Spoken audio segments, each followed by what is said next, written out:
Okay, listen, good evening, everybody. Thanks for coming on. There'll be a few more joining there in the next few minutes, but just to thank everybody for coming on. This is a second webinar that we've organised, if you like, for the Midlands region, and I suppose it's based on a kind of an idea that we had a few weeks back, whereby, given the amount of work that was being done, it was going to be difficult. We felt to get people to come to walks or meetings or whatever it was. So we said we'd try a couple of these webinars and see if they'd work. And if people found them useful, then we continue to do them. And I suppose the good or the bad news, whichever I suppose from the previous one we did, I think it was 3 weeks ago now, was that both John and John and Owen got some very good feedback. So we said we'd go and we'd host another one.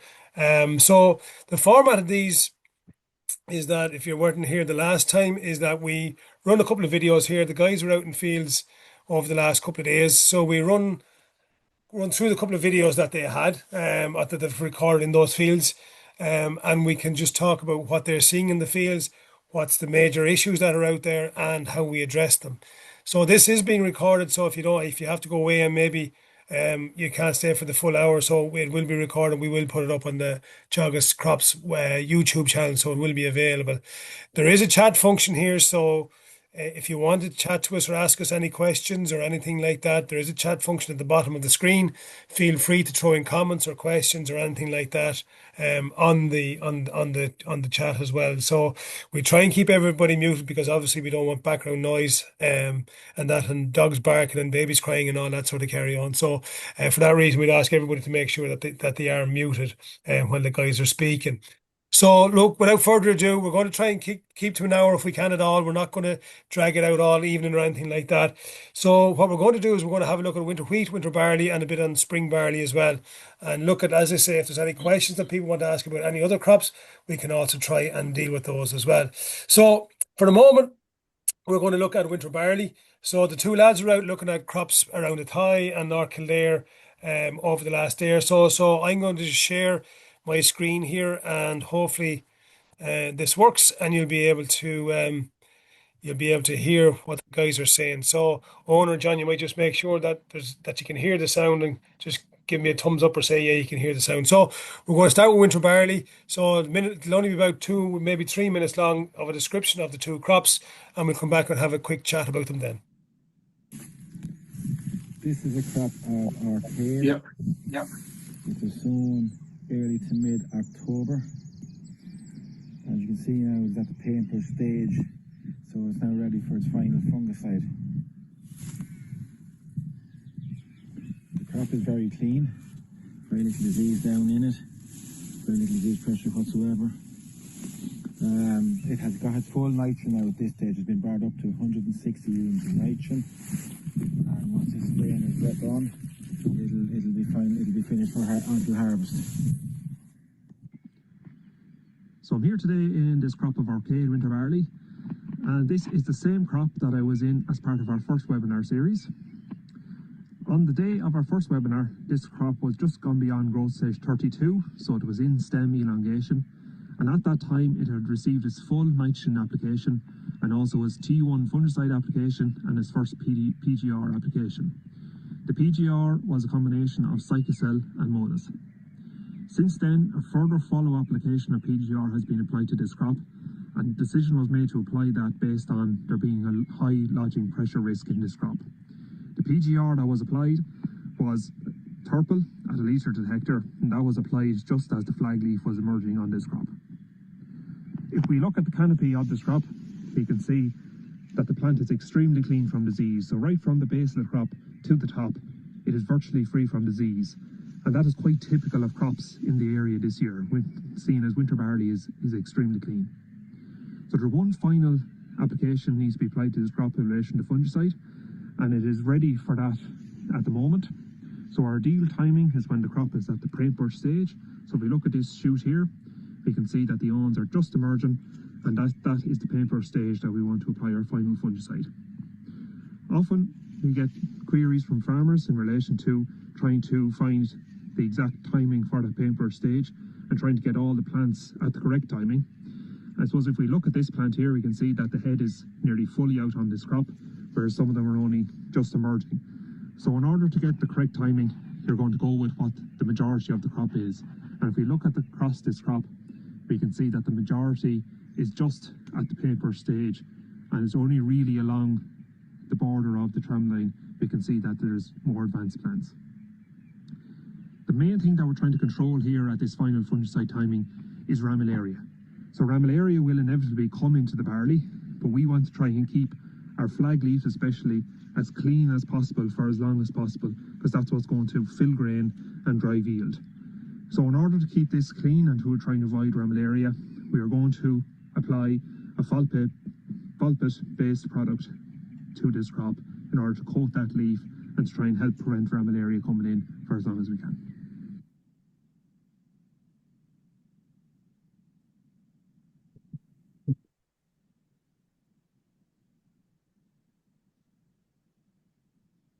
Very sure there's no sound there. You hear me, John? Yeah. I can hear you now, Shay, yeah. Yeah. Sorry, I just start with you. You were in arcade there. Is that one of the most advanced crops you've seen, or is it pretty typical of what's out there at the moment, do you think? It's probably typical of what's out there at the minute. Like I suppose maybe the first time I was out in that crop, I probably thought it was one of the more advanced crops out there. But at the minute, crops seem to have evened up, and it is sort of typical of what's out there now at this stage. That even driving the roads of the weekend, you'd see the difference there that the crops have moved on. So yeah, no, it's definitely very typical of what's out there at the minute. Yeah, and I noticed over the last couple of days myself that there's quite a few sprayers going through winter barley fields. Is all the winter barley done now, or is there still other crops or varieties to do yet, do you think? No, look, I'd say probably this week now would probably barely be done. So I'd say the last couple of days and maybe the next day or two will probably finalise probably most of the barley. The arcade is probably that little bit more advanced. I'd say maybe Cassia maybe might be a few days behind it, but probably not that far either. Maybe 3 to 5 days at the most. I mean, depending on where our growth is. So I'd say by the weekend or that would probably most or all barley will be done. Yeah, and Owen, is it the same with you? I mean, you're coming up all the way through Kilkenny up into Laois and into Athy, and North Laois as well. Is it pretty much the same? You've probably a bigger geographical area. Is there more diversity, if you like, out there, or range in terms of where varieties are at? Probably is, to be fair. Yeah, I wouldn't say we're quite there as regards getting it all done yet. Like up until this day last week, it nearly wasn't even on the radar as regards getting our final fungicide. There was really no sign of awns, but they've just burst into life there over the weekend, and on through the week. But like you're looking at your arcades and your joyous that are kind of coming out, but there's still a good bit of cassia there around the leash area for roasting contracts and stuff. So it is still a popular variety, and you'll still be waiting a while on it for getting their paper stage yet, I think. Yeah, and that's a good question, actually, a good observation about the cassia. And I mean, both of you mentioned that the crops were actually quite clean. Have you seen any wrinkle or net blotch this season, even in the likes of cassia, which is, as we all know, pretty susceptible to disease? It has been an exceptional year for barley as regards no disease real present, really. You can see in the video I had, now that's arcade. You can see it's extremely clean. Now, as I said, I've been in Cassia as well, and even in Cassia, it's very hard to find anything in it, really. So, as I said, it's been a pleasure over here, really, for disease control point of view in barley so far, anyway. I Yeah, and agree. I you, John, agree. the same as that? Yes, same as that. I agree with Owen. Like crops are clean. Like me, and there's very little disease there. Like so maybe the cassia might be a little bit on the dirtier side, but very very clean still. There might be a little bit of net blotch or maybe a small little bit wrinkle, but wrinkle really is not hasn't something that's raised its head this year or maybe even last year either. So like no crops are very clean. So whether last year being a clean year as well has helped that. Yeah. But And yeah. while you have it, John, there, I suppose you mentioned ramillaria earlier on is probably the main target now. And I suppose what is what's your strategy, I suppose, for controlling ramillaria at this stage? Well, at this stage, look, we're at the paintbrush stage, as Owen had said in the video. So now is the right stage to go in and get your amylary control on. So, like, I suppose I'd probably be looking at your probably a couple of options, but maybe keep it simple. Maybe the likes of Proline and Comet and some sort of a foul pit then Mirror Arizona. You could also go maybe McPhair or something like that as well with your focus. So like it kind of keep a simple crops are clean, and probably they're the main ones is going to kind of keep things right as regards granularity. And in our area, like while we said crops are clean, I did notice on maybe Cassie, if you look down at the very bottom leaves, you probably will see little small blotches there, which is ramularia there at that stage. I mean, and I suppose maybe the risk is maybe if you missed your timing on winter barley, and you don't get to, at the paintbrush stage, and maybe the heads are coming out, and you start in at that stage, probably there's risk you stress the crop, and maybe that stress of the crop then at that stage you may be more at risk than if ramularia coming up through the crop with that stress. Yeah, and it's a good point because I suppose if you think of this year and the April that we've gone through, there has probably been a lot of stress on crops. So it's interesting to say, or it's interesting you say that you can see if you look closer, you can see ramularia down in those crops already. So that's probably has happened maybe a month ago. So do you think is it going to manifest itself into anything more serious this year, or is it going to be more of a problem this year? Do you think than normal? I don't know, Shay. I don't think it will. But look, I suppose it depends on weather patterns from here on in, and getting spray out. Do you mean like if crops probably if we do get stay if it stays dry, like maybe crops get stressed. Do you know when there is a risk there? But look, yeah, it's down to getting your spray out on time. Yeah, there's probably a lot of stress in crops every year, to be fair, so it's probably Yeah. not that much different than other years.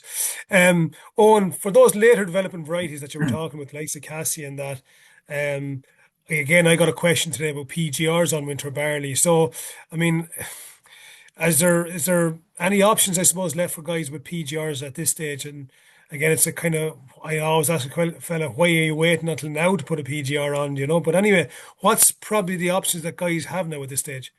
Sure, look, as your ons are coming out, you are getting limited in what you're going to be able to put on there.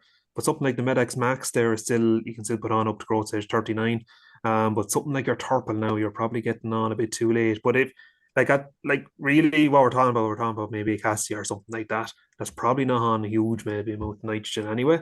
So like there might be an opportunity maybe there to admit it or even go with something softer than the Medex rather than going with a Turple on it, um just on the Ramalaria there as well, just to go back to it. I had some people talking, about maybe reducing rates of your final fungicide, given that it's dry time now and it looks like it's going to be dry. And so that is okay from a wrinkle or net blotch point of view. Maybe you're not going to get that buildup of a disease, but from a Ramalaria point of view, I suppose it's stress on the crop, and that can be a stress. It can be wet weather, dry weather, drought. It can high amount of sunlight. Anything like that can bring on the stress. So I suppose it goes back to the importance that of that time and then getting something like your some sort of fall pit product there to coat that flag leaf and to get it protected really. Yeah, and while you have the audience there, it's like a lot of guys would have probably have gone on, certainly down in Carlow would have started last week going on, say the likes of Joy U or things like that. Would you be worried that it's a little bit early that, we're looking at potentially a harvest maybe in July sometime? There's a long way to go. You're nearly 2 months maybe away from harvest. Is that too long, do you think, from No, your I don't. final funds? I don't think it is really because we have to. I suppose the varieties now are different. If we take that Jayu or arcade type variety, like it's not just it's like all the stages during the year as regards say our key timings, be it the end of tiller and growth stage 30, 32, they're all happening that bit quicker than maybe the older traditional varieties might have been used to. So like everything has to be brought forward. So just because we might have put on our final fungicide and we've closed the gate on the last few days of April, potentially we could be in cutting that crop on the 5th of July, and that's really the reality of it now. It's the first week of July harvest date rather than the third or fourth week that we might have been used to maybe 5, 6, 7, 8 years ago. So just because the fungicide is on early, that's really irrelevant. You've hit it at the right time, and it's all about timing when it comes to any crop, really. Yeah, and I suppose we'll come back to the PGR one from that point of view as well. I mean, some guys were going last week with PGRs and probably may or may not have thrown in a small bit of whatever prothioconazole or something like that in the mix with them. Would you be worried about, or would you delay even because you got in with a bit of a fungicide last week, or would you just hold fast to that? Odds are peeping now, even though it's only on maybe a week or 10 days. Now is the right time to go. Yeah, look, I said this is the trap I think that you can fall into a bit and maybe get a bit complacent in the fact that look, we've gone with our turple, and that's in the video there. I was saying that crop got the turple kind of in between, say the final fungicide and the T1, let's say. And oftentimes, yeah, as you say, something like Proteio or a bit of proline goes in there with that timing and might just stretch it a bit. But in reality, you have no ramillaria control on at that stage. And from now on, it's ramillaria is the key one. It's the late season disease ramillaria, and it's the one we're trying to get on top of. So without protection on that flag leaf in the form of a Folpit type product, timing is everything again on it. Yeah. John, if I could come back to you then, you were mentioning different products and mixes and all that sort of carry on the Ramillaria strategy. And we were having a chat before we started, and we're kind of saying, or we're observing, if you like, not every merchant and not every co-op has all the different products. Is there really much difference, do you think, in terms of whether it be the Revicare pack or the McPhair or the Proteio and the Comet, once you have Falcon in it, do you think? Um, look, the fowl pit probably is the main ingredient to have in there. Like, it's important to have that. Definitely for a start, and I suppose maybe, I mean, the likes of your proline type products is probably maybe after that with the comment as I said earlier. But look, the fowl pit is probably important to have there, and I'd say probably rate a fowl pit is probably important as well. Do you mean that Yeah, you're for looking at sure. what is Yeah. 1.5 liters? So like it's probably to make sure that that you are getting in the full rate of it at the 1.5 rather than maybe skipping and pulling it back to maybe 1 liter per hectare. I mean, Yeah, and I so think I Stephen, think that's I think that, the work Stephen would have done, I think in Oak Park, is showing there's not a whole lot of difference between the top couple of products. So the likes of mm, the Revi Star packs or the what do you call them, the McPhair type products, as you said, the proline based products. There doesn't seem to be that much difference in them. Once you have them on at the right time, I think it's the right way to do it.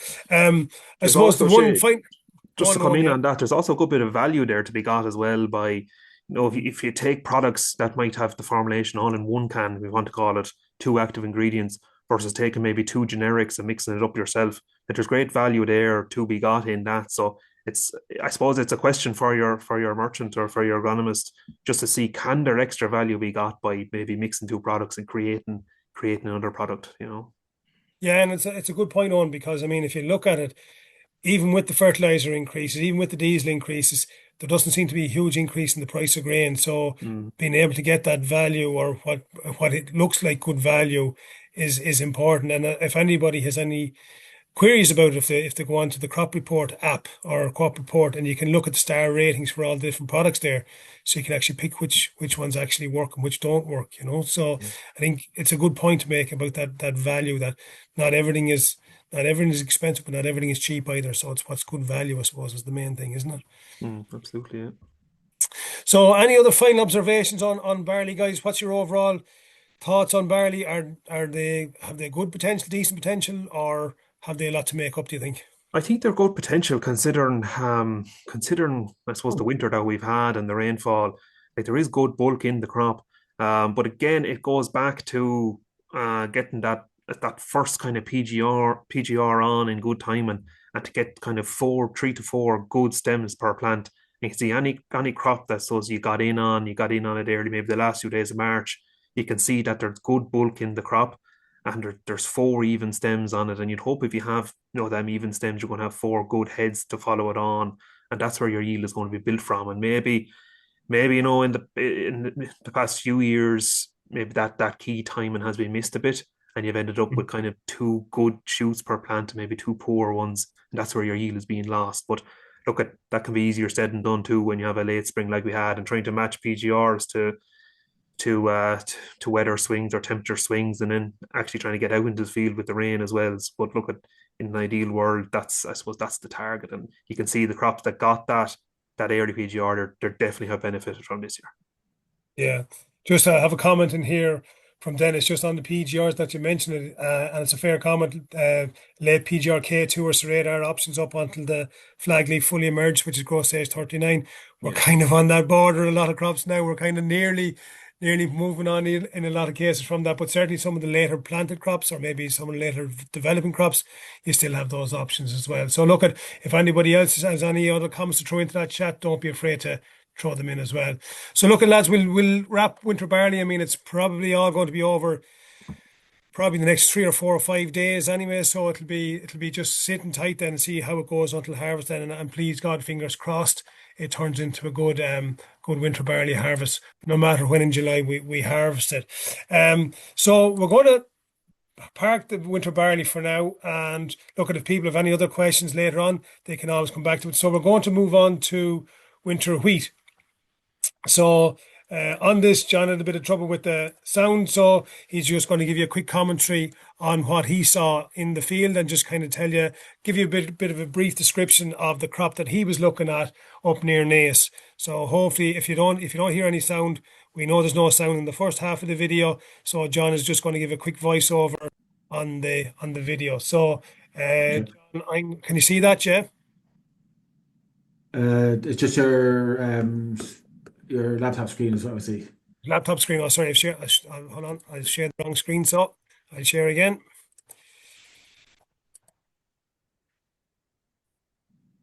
Can you see that one? Nope. Yeah, there we are now. Yeah. There we go now. So, like I say, you're going to hear John talking as a voiceover in this rather than on the video. It's just an issue with the sound that we had. So, looking for the first bit, John is going to talk, and then Eoin will take over for the crop he had around Stradbally. There you go, John. Okay, so this was a crop of Hexton. And I suppose it's at the second last leaf just peeping now at this stage. So like I split the leaf and the second last leaf was just peeping. So the third last leaf is fully unfolded. So this crop would have got its final spray in the last day or two, and it would have been Revistar with Arizona. It's up to its full units of nitrogen of 180 units of nitrogen then as well. The crop is very clean, like there's very little disease pressure down in it, even in it. You might see a little bit of Sliptoria down in the bottom of the crop, but that's probably typical of most crops at the moment. Like, there's no big pressure, but it is there, like, so just to keep an eye on it. Yeah. Okay, thanks, John. Yeah, so, this is Eoin's crop thanks, then. yeah. We were in as part of our last webinar.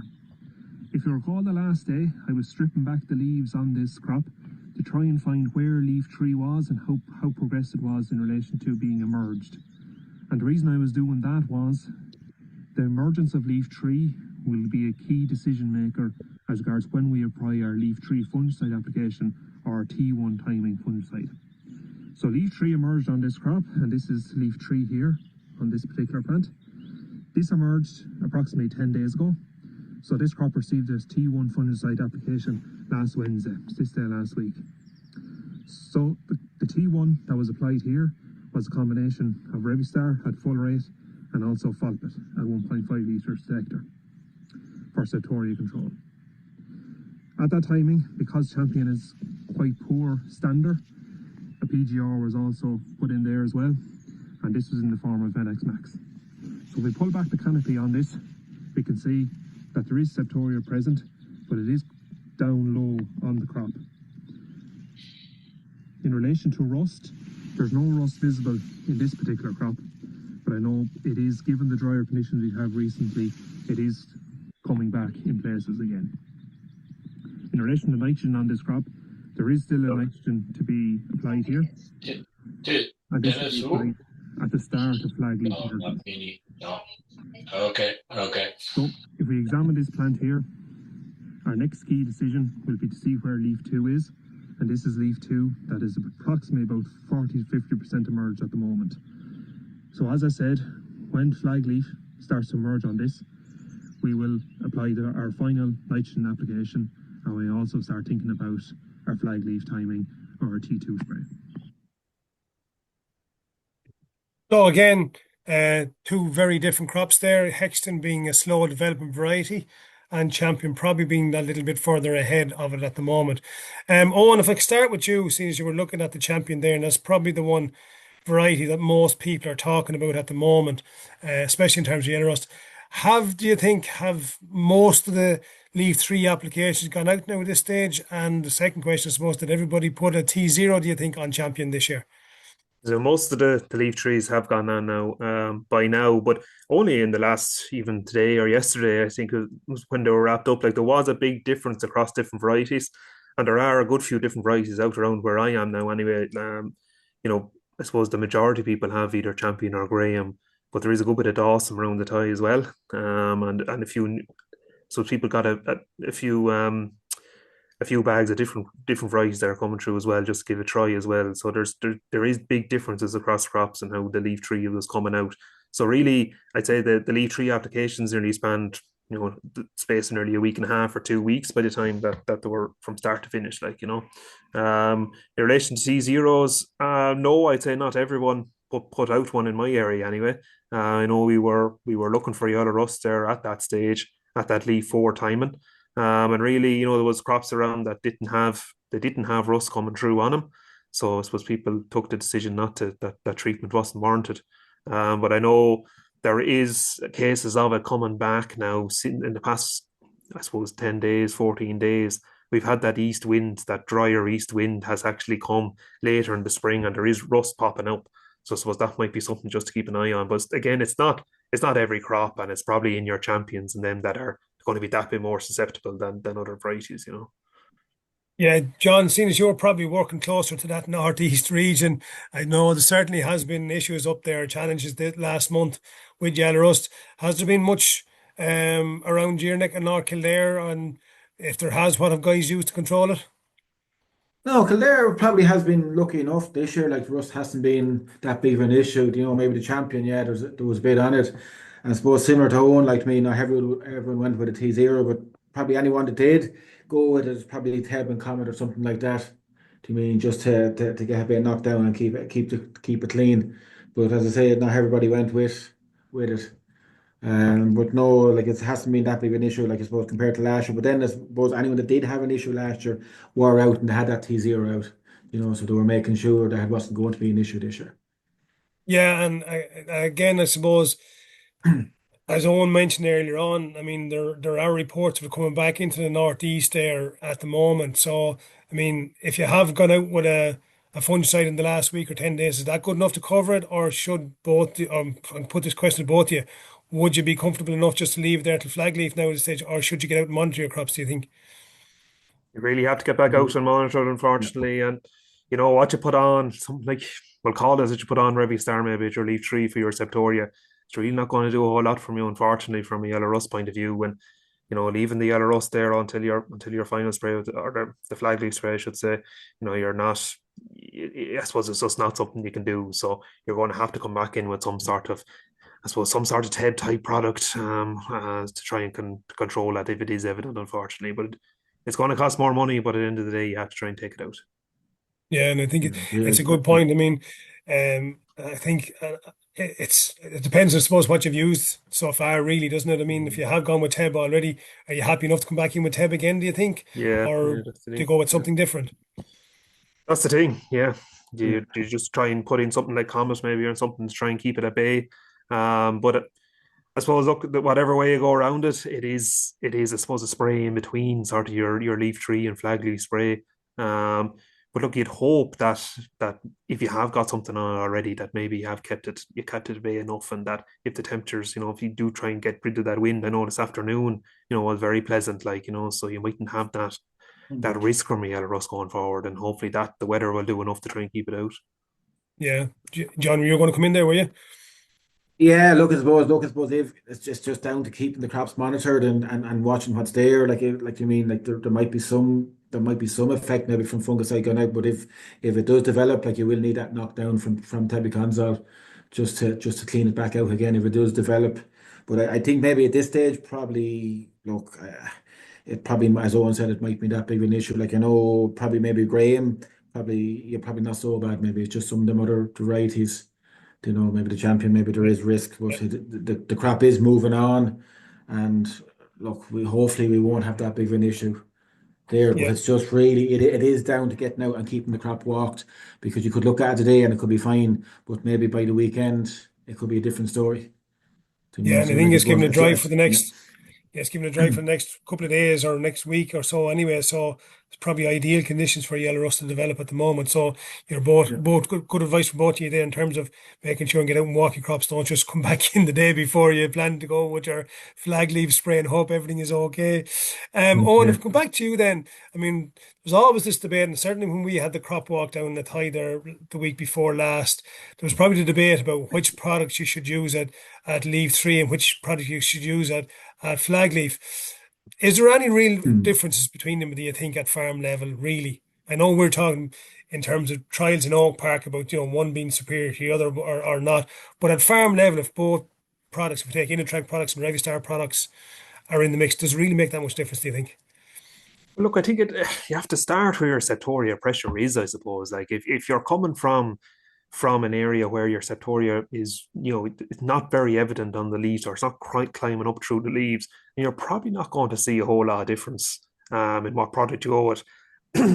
But like really, realistically, if there is septoria building in the crop, then you kind of, I suppose, the best thing you can go with is what research that we have done in Oak Park. I'm sure, like Stephen Kildare would show, I suppose, that there is the benefit maybe going with your Inatreq product over your Revistar product, that it is giving you, I suppose, a better star rating in the star rating process that he has. Like so, um, you know, our flag leaf is going to contribute most to yield. It's the one we have to protect the most. So realistically, that's where we want to target our Inatreq type product for best control.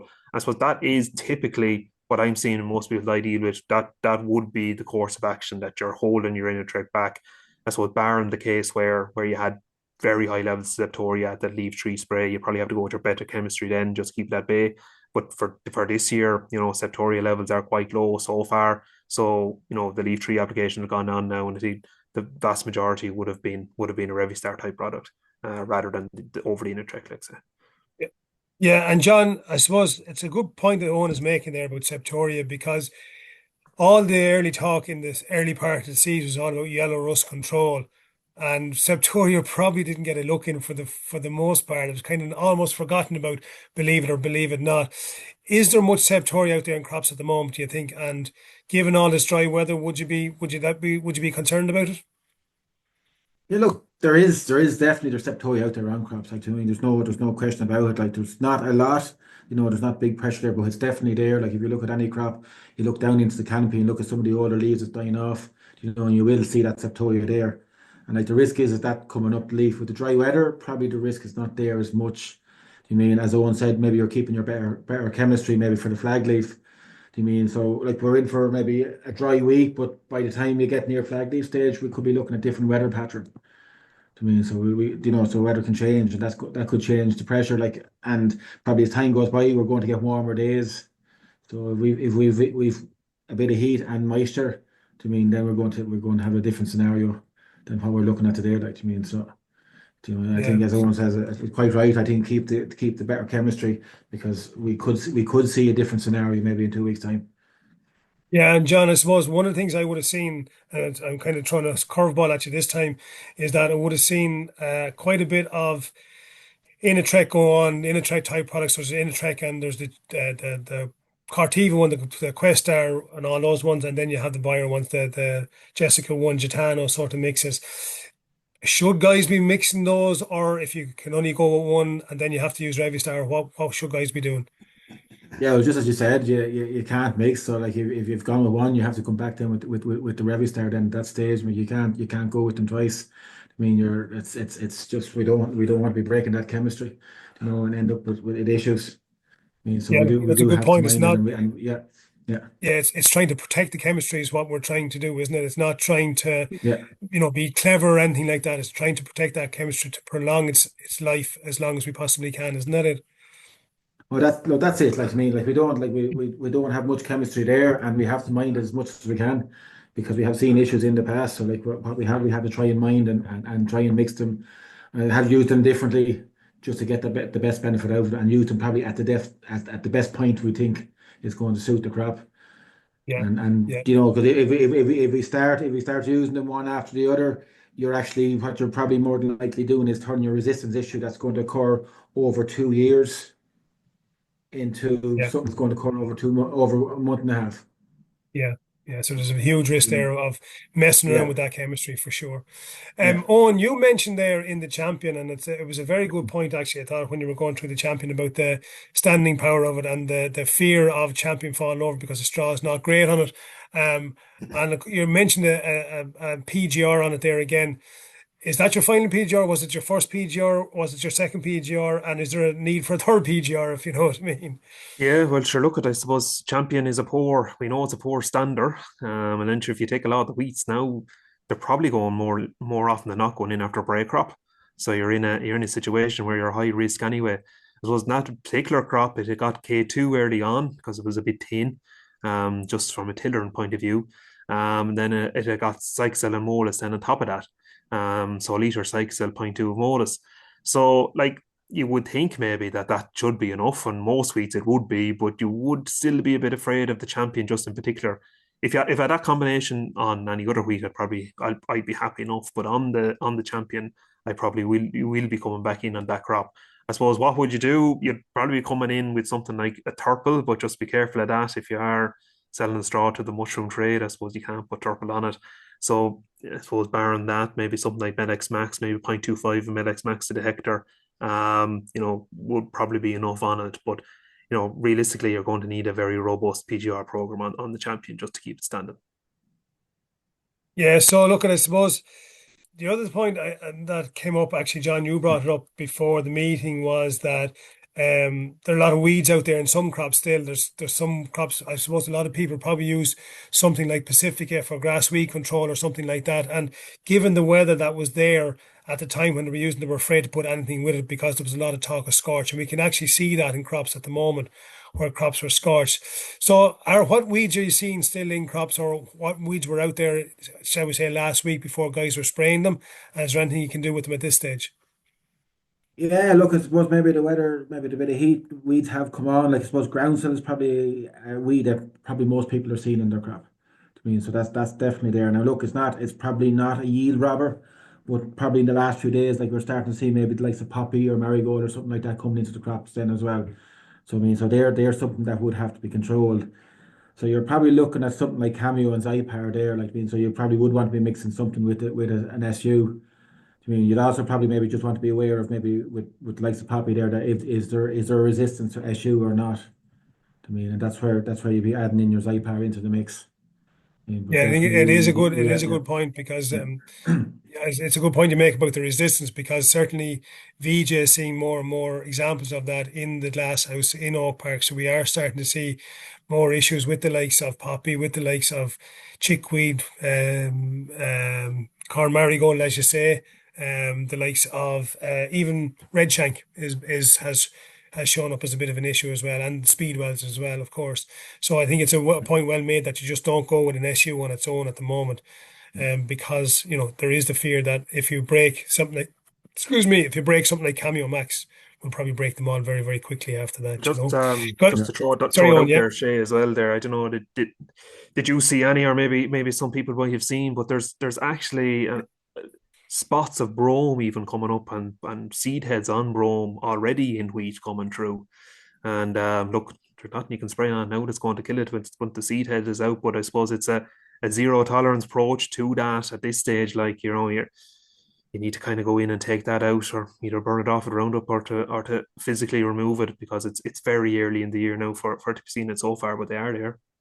Yeah, yeah and it's a just good point to make, Owen. I had a conversation about somebody about this only today as well, actually, now that you say it. Now, there was no talk of seed heads being out on the brome, but Mm, they were going to spray off a 2 or 3 acre block within a bigger field. I think they were going with something like Pacifica or something like that at this mm. stage to try and control it. But you really are at the last chance, Loon. And even with that, I've seen it before, if you like, that people going in late with the likes of a Pacifica, it can be very hard on a crop and very, very tough on a crop. So you're almost nearly better off to burn it off a Roundup if you Well, that's the thing. if The wheat if is it's only really, getting really bad. yeah going. It's only getting going now, really, isn't it? Like it's that lovely Yeah, green color that I like to see on the wheat, and we know that the yeah, Pacific is going to be fairly hot on it. So, yeah, yeah. yeah yeah Just to finish up, guys, on wheat, because I'm just conscious it's 10 past 8 already, and we haven't even addressed spring barley at the moment.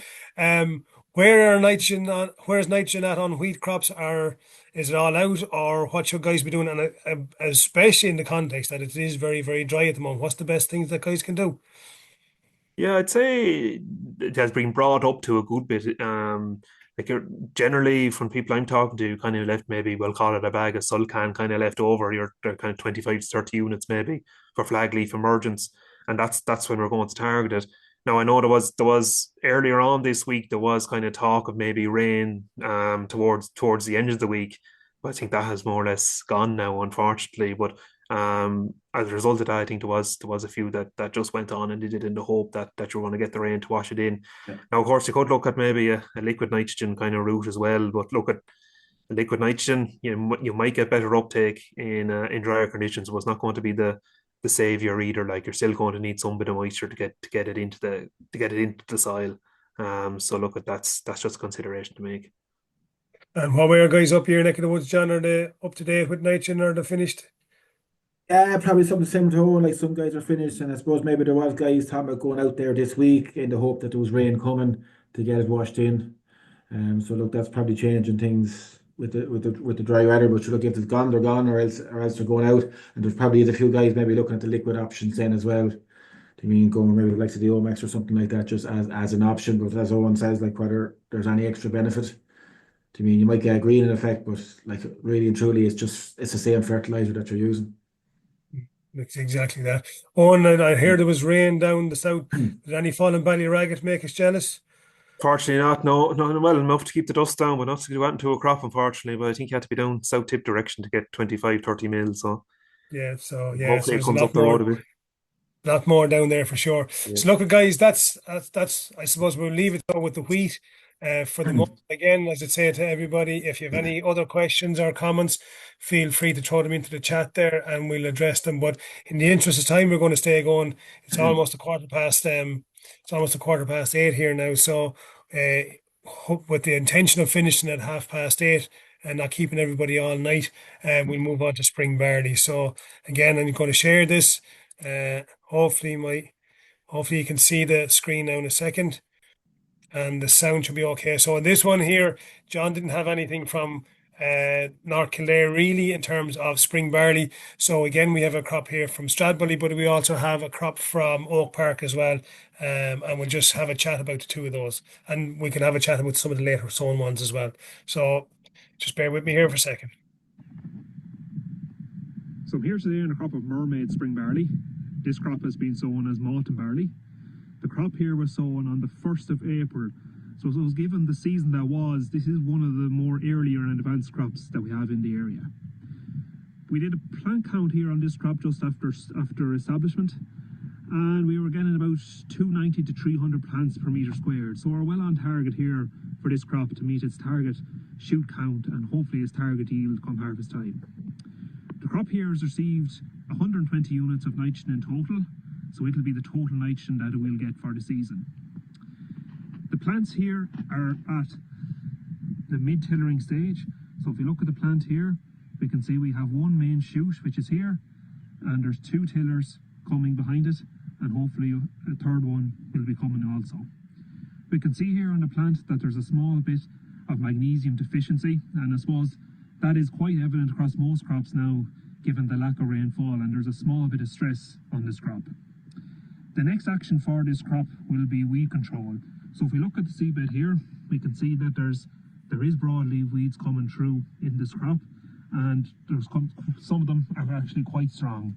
So priority will have to be given to getting a herbicide application on this crop.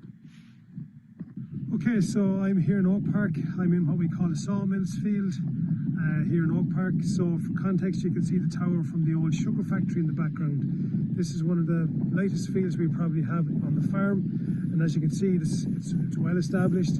It's tillering now. So it's probably one of the earliest fields sown in the country because it is very light soils. So as you can see here, looking down here in front of me, we have quite a few weeds in the crop here. So we have the likes of, in this field we tend to have like fumage tree, groundsel, knotgrass, speedwells, dead nettles, all those sort of weeds. So plenty of weeds here that you can see here in the crop here. So the question is, I suppose, what's the program for this? Do we go all together and put in the wild oat herbicide and the broadleaf weeds all at once, or do we split them out and go with the wild oat herbicide first and then come back in with the broadleaf weed control?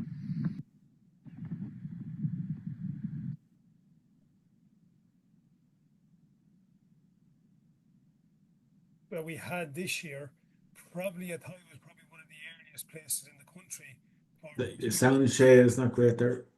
Sorry, Owen, you're probably I thought it was probably one of the earliest parts of the country um, where spring Still, barley was still not great there, planted. sure. Can you hear me now? Just about Can you now. hear It's me, just Owen? it's a bit crackly. Sorry. That's better. Yeah. Spring, yeah, I thought it was probably the earliest part in the country where spring barley was planted. Where are those crops at now? How are they looking, I suppose, and have they got kind of have they been sprayed yet with herbicides, insecticides, so on and so forth? Yeah, I'd say a good few of them around the tie are similar to what you have there in Oak Park. And given that, a good bit of it would have been for Malton as well, there was probably a tendency for people to get in that bit earlier. And that bit earlier this year was probably, in around maybe the start around the 21st, 22nd of March, like, so it wasn't exactly early by any means for that area. But like that, them crops now are mid-tiller really. So there was an opportunity there with a good few of them crops to try and to get out early and get the wild oats done. Like there was still a nice bit of moisture in the soil at that stage. The wild oats were there. So thankfully, I suppose for that crop, the wild oats are done and it kind of frees you up then, to try and get in now and get your herbicide done. So no, the herbicides are probably being done this week. And really, you might seem early, but if that crop is at mid-tiller and you're probably kind of talking and maybe you're thinking about your first T1 fungicide on that as well, but I suppose look at the advantage of them crops around the Thai area that were sown early is that it gave you that opportunity to get your wild oats done early on and to get your sequencing right. Whereas look at the crops, there's such a broad range and so on. It's just barley this year that there's still crops going in up until last again, so the agronomy for that crop is going to be completely different to crops sown 6 weeks ago. Yeah, that's a good point you make there. And John, if I can come to you on that, I mean, we're talking before we started the webinar. There's probably crops of spring barley in North Kildare that are just have come through the ground or maybe haven't even reached tillering yet. Is that the case? And should guys be looking at insecticides on those at the moment? Yeah, look, definitely. Just looking at your videos there, like, and yeah, there's a big difference there on what you're showing That's how you and go, what's Bar. up That's how you go, in barley, John. You go it early. yeah, it's just look, we're just that bit behind, like ground is that heavier and just lads didn't get in on the drying. But definitely now at this stage, I suppose some crops probably maybe 2 to 3 leaves. I mean, there's no sign of any weeds, so like you're another week to 2 weeks away from maybe weed control. So maybe getting an insecticide in now at this stage is probably important. Like I suppose I am hearing the comment from a lot of guys there out there that there is a lot of BYDV shown in winter crops. So Yeah, like probably would assume from that then if there's BYDV showing in winter crops there is a certain level of it out there. So it's probably would be important probably get that insecticide out now on the spring barley and get that done and come back in later then to do your weeds. If you're going now, I suppose, you could look at maybe your trace elements, so if you've manganese deficiency or something like that, you could go at this stage with that with your insecticide. And that's yeah, probably where we're looking at now at this stage. yeah. It's a good point you make about, and Owen mentioned it as well about magnesium trace element deficiency.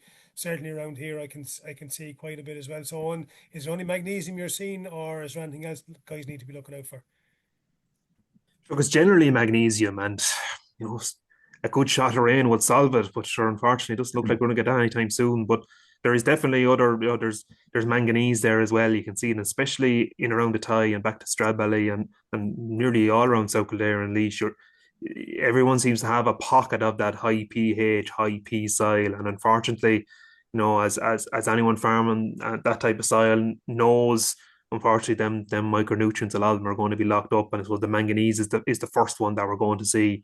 So look at you, you're going to have to treat it, I suppose, if it's there. And if it is magnesium that we're looking at, something like your combi top type product will probably be as good as anything really, and it is quite cost effective. Like €3 an acre there could get you out as regards applying that to a crop. And if it's magnesium, it's some sort of magnesium type product. There's a range from there on the market. Um, but I suppose with the magnesium, just to be careful that it is a hot product and it is going to heat up anything you're going with as well. And the last thing we want to do with spring barley at the moment, it is stressed in a lot of places. The last thing we want to do is add further stress to that. And just for, I suppose, for the uninitiated, what are you looking for when you look for manganese, and what are you looking for looking for magnesium deficiency? Typical signs in the crop. Yeah, I suppose the magnesium deficiency is you can kind of see it in the picture I have up there. You can see that yellow one on the outside of the leaf. Whereas the manganese, you can see the yellow one going through the leaf. So all the way across the leaf, you can see it coming through. So I suppose that's how you're going to see it. But I suppose look at the magnesium deficiency is generally the people who have it, they probably have it every year. And stress will bring it on, of course, and bring it on worse. But a lot of that magnesium deficiency it's probably a lot of it down to the barley's trying to grow and just can't access the nutrients. And generally, a bit of kindness and a bit of rainfall solves it without having to apply anything to it. And given the year that is, I suppose we're just seeing it that bit worse. Yeah, and I just you guys might make a comment, share. go on, John. Yeah, Yeah, just on the deficiencies, like if you have a certain deficiency, you mean rather than going out with multi-mineral, which I've often seen, it's not going to solve the problem. You need a dedicated nutrient. So like if it's manganese deficiency, you need a dedicated manganese product, or if it's magnesium, you need a dedicated product for that as well. Like I mean, rather than the multi-min, it has a little bit of everything, but not enough of anything. So like it's just something I've yes, seen in the past being yeah, done that certainly for that's the but now yeah. it's yeah. Yeah, for those severe deficiencies, John, I think it is good advice for sure.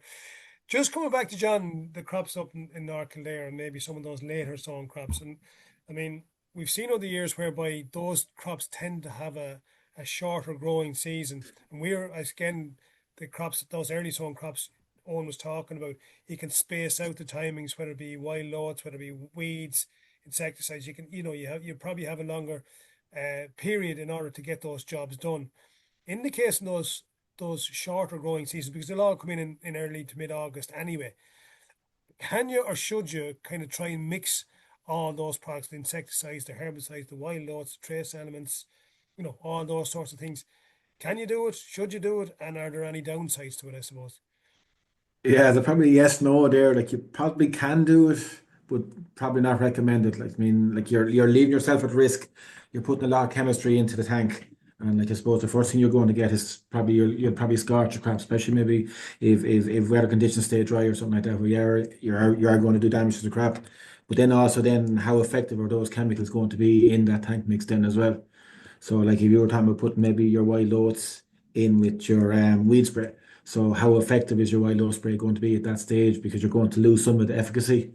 And that's probably maybe where we start to see maybe resistant issues occurring then that your wild oat product is not working as well as it should. Like, I mean, and to get it to work as well as it should, you need to go with the full rates, like I mean. But I'd sooner split them out, do you mean, rather than stress out the crop, and try and get the products to work as well as they can. But just probably the guys need to be aware of their timings. I mean, and probably I suppose a lot of it's gone down to knowing their fields and knowing what's there and knowing is there wild oats there? Is it something that you have to go after? Like, I mean, is there only a small few wild oats there, or is there a lot of wild oats there? I think if you have a decent level of wild oats, I think definitely you need to split out that spray. No, that's. Am I right in saying that's your strategy? Or what is the best strategy for controlling wild oats then if you have a bad wild oat situation? Yeah, well, look, I think you probably maybe come in with. Sorry, Jay, you're just breaking up a bit there, but look, I reckon come in first with your wild oat spray and then come back in with your weed control after that. To me, like assuming that you're going to get all of your wild oats. Now you might miss a couple here and there, but you go too late with your wild oats after your weed spray, you're looking at 21 days after your weed control. Your wild oats going to be stronger with tillers, and you're more than likely going to kill the main plant, but maybe not those tillers. So I think So probably earlier is probably a better option. yes, your strategy then is go wild oats first and then come back in after, was it 7 days? I think it is to go with your broadleaf weeds rather than mix it all in Exactly, at the yeah. same So time. yeah, so wild oats first 7 days, whereas if you go with your weeds first, it's 21 days then before you can come back in with your wild oat control. So I Yeah, think definitely do the wild oats first and come back in with the weeds. The weeds are probably easier control unless there's resistance issues, but like there's plenty of chemistry there to control that, and just not to be leaving it go too far down the road. Like to mean that you're letting the crop go too strong and you're trying to get everything all done in the one tank. Then at that stage, yeah. It's a good point. Oh, and just on that then, I mean, we know that VJ has samples of wild oats in Oak Park that some are resistant, some aren't. I think of all the samples he got in there, about 55% were resistant, and the other ones that were suspected resistant weren't resistant. Why do you think that was? And I know we had an event down in Athy there a couple of weeks ago, and what were we trying to demonstrate at that? Yeah, sure. Just quickly go through it. I know we're getting on time there, but really for the event, what we were trying to demonstrate was, I suppose, the effect of a low drift nozzle versus your standard flat fan nozzle, the effect that that was going to have on crop coverage, and I suppose the effect on it was quite a windy night that night as well. So I suppose the effect on the weather conditions and also your forward speed, how that was going to affect coverage, and how we were measuring that is we had the water sensitive paper that basically once the droplet hit the paper you could see where the droplet was landing, and I suppose it changed color then on the paper. And so where it changed color, you could see then that was measuring your coverage basically.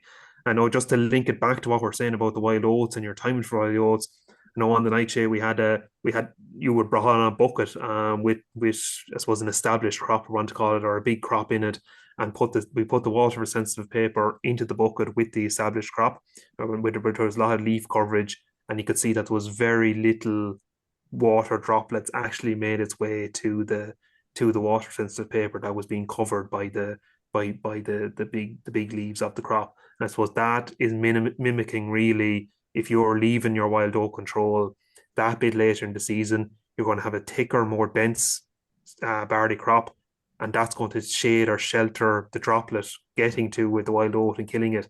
I suppose in reality that could be where a lot of our or it's part anyway of where a lot of the resistance problems could be coming from that we're just not getting the full coverage on that crop and it's building up resistance. And I suppose the other side of that is also cutting rate as well. You know, if we're going to reduce rates down, you're going to be inviting resistance on. And look, as VJ says, the resistant wild oats is probably the biggest problem we have countrywide at the moment as regards grass Yeah, weeds.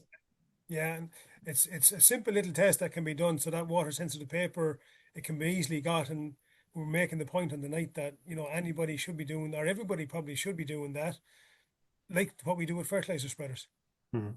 Yeah, Yeah. yeah. Okay. I suppose just I know, as you say, we're nearly wrapping up on time here now. Just on nitrogen on winter on spring barley, is it all out? Again, very very dry conditions. Do guys hold off? Do they go ahead? What to do? What's going on in both your areas? Well, sure. Look, I suppose it's a tale of two crops where I am anyway. As we said, we have that we'll call it the crop around the tide that's sown 6 weeks at this stage. Fertilizer is well done and well taken care of.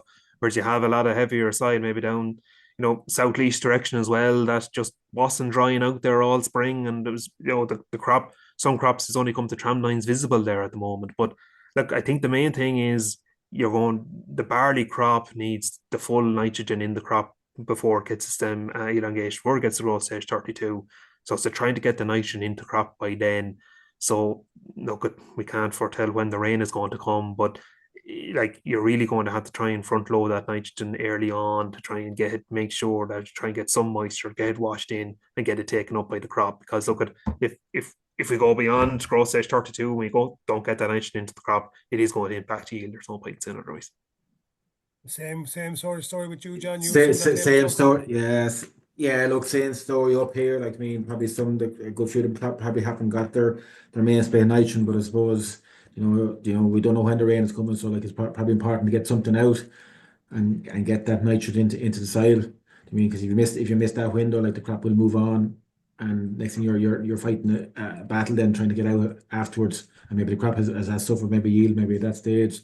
So no, definitely I'd say get it out. And look, probably we're not seeing it lately. There's not that much dew. I think some nights, but like I mean, if you got a few nights of some sort of a dew or something, at least maybe you'd have some chance to get some of that nitrogen down into the ground.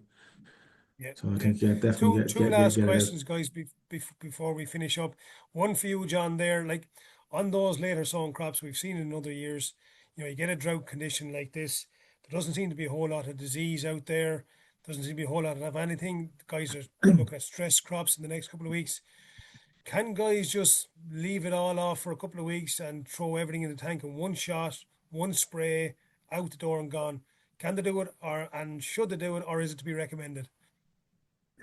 Look, it's a lad's own choice, and maybe on what I soon. Like I wouldn't recommend it. I know maybe look, if you're throwing everything to the tank, like to me, maybe what you might be asking there maybe is can you maybe hold off on your disease spray Do you mean that maybe you might get some of your other work done, and maybe there is a possibility that you could hold off on your disease spray if the crop is clean? Because once you start with your disease spray, you have to stay going.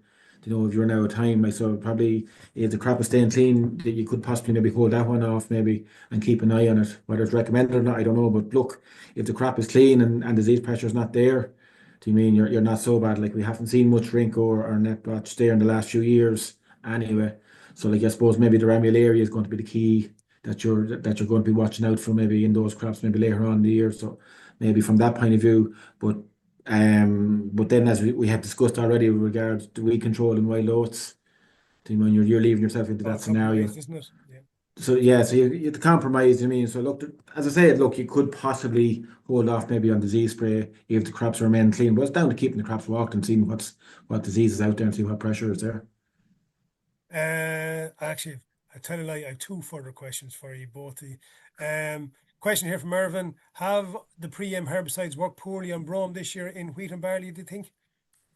Yeah, that particular crop that I took the video in, that was one of the crops I saw the brome coming through and the seed had actually coming out, and I know that that crop got a pre-em of Firebird met in good conditions as well. It has to be said. So look at probably nothing to back that up scientifically, but definitely anecdotally from seeing crops and seeing that no pre-ems did go on and they went on in nice seed beds and there's still brome coming through in them, like, and very severe type brome situations as well. You'd have to say that there was poor control. I don't know, Shay, did Yeah, you notice that anywhere either? it's probably did, yeah. And I'd say, given we have to look at the season we've come through, so the amount of rainfall that we've had from the time those preems went on, I mean, there certainly has to have been some amount Yeah. of leakage, if you like, of some of those preems into groundwater. And actually, a point that I came across last week, I was up in Drogheda, and they were finding herbicides in drinking water up there, pre-emergence herbicides in drinking water up there. So that leads me to believe that an awful lot of rain flushed some of these products out through the soil profile into drains and ended up in rivers. So which is not a good thing. Final question then, guys. Throw this one at the pair of you. Tom was just asking here: would you use inhibitors in those nitrogen applications? I'm presuming you're talking there in terms of the liquid nitrogens. Do you want to take that one? Uh, yeah, look, I suppose maybe with the liquid nitrogen, look, the weather conditions are dry. It's getting later in the year, so look, probably it would be something that's probably good to do. To mean Yeah, like and so, I think where Tom is coming from on that now, and I'm not sure, but I'm thinking where he's coming from is like of Omex, you can put those inhibitors into it. It costs a bit more, but you can put them into it to make sure that the nitrogen isn't lost in the same way as it's volatilized. The urea isn't lost in that UAN. The urea part of it yeah, isn't lost. So I presume Yeah, that's what he's I suppose talking it's about. a grassland yeah, issue, really, is the Yeah, volatilization yeah, or urea, but yeah, that's from putting it out in the middle of the summer. But sure, look, we're not too far away from that, and if you have already crop yeah, that's yeah, only deepened now, yeah, yeah, that's something to be yeah. considered, isn't it? Yeah, for yeah, once he says I'm right here, but anyway, we'll yeah, leave it at that. So when you get a compliment yeah. like that, you kind of leave it. So after that, listen, lads, thanks a million for coming on. I think it's a good exercise, well worth doing. Like I said, thanks to everybody who's contributed, asked questions. Um, I suppose again, this was led tonight by demand from people who were on it and people who saw the video afterwards. So if you feel that there's more, that you want another one of these, maybe towards the end of the month, when we're looking at maybe the final spray on spring barleys or something like that, or maybe beans or something else like that, just get on to the guys. It doesn't take, to be fair, guys, it doesn't take a whole lot to set this up in reality. So if people want more of this, by all means, get on to the guys, and we'll try and host another one for you there in a couple of weeks' time. So listen, that's it for tonight. Just want to again say thanks, special thanks to both John and Eoin, who initiated this probably about a month ago, and we're on our second one now. So look at again, thanks for everybody else for tuning in. Thanks to the guys for putting together, and we'll see you all again soon. Sorry, John, before we go, you have an event next week, haven't you? I have an event next week there. Yeah, it's up in Graham 6 minutes up outside Kilmeague. I would have probably sent out a WhatsApp there to my own clients there on it. I think it's up on the website there as well, Shay, I think, isn't it?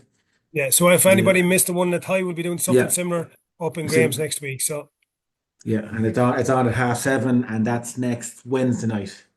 yeah, yeah. Yeah. Okay, listen, guys, thanks for that. And like I said, if we don't see you next Wednesday night, we'll see you all again soon.